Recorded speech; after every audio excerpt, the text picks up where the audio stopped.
So యేసుక్రీస్తు నా ప్రభువుని ఒప్పుకొని రక్షించబడినప్పుడు ఏం జరిగింది? వాక్యంలో ఉంది, మీరు అంధకార సంబంధమైన అధికారం నుంచి విడిపించబడింది. అంటే ఆ door for the darkness is closed for you.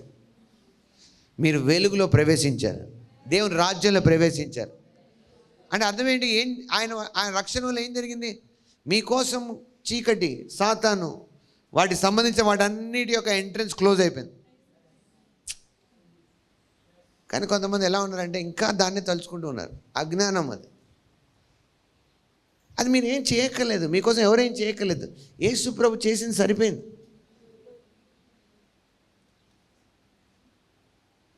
చాలామంది ఎప్పుడైతే ఆ వ్యతిరేక విషయాలకు ఎక్కువ చేసి మాట్లాడతారో నాకు చాలా బాధ. ఒకప్పుడు తెలియదు, నేను కూడా అజ్ఞానంలో ఉండేవాడిని, అలాగే మాట్లాడేవాడిని. అప్పుడు నేను అనుకునేవాడిని ఉండొచ్చేమో, ఇది ఉండొచ్చేమో, అది ఉండొచ్చేమో అని. ఇప్పుడు కూడా నా మాటలు కొంతమందికి ఎక్కువ, ఎందుకంటే వాళ్ళు ఇంకా అలాగే ఉన్నారు.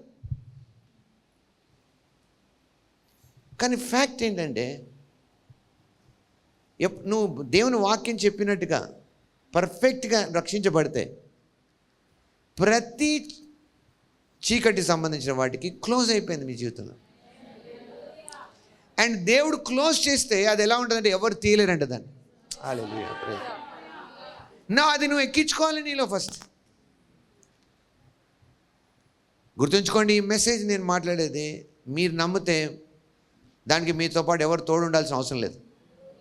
మీరు మాత్రం నమ్మడం ఇంపార్టెంట్.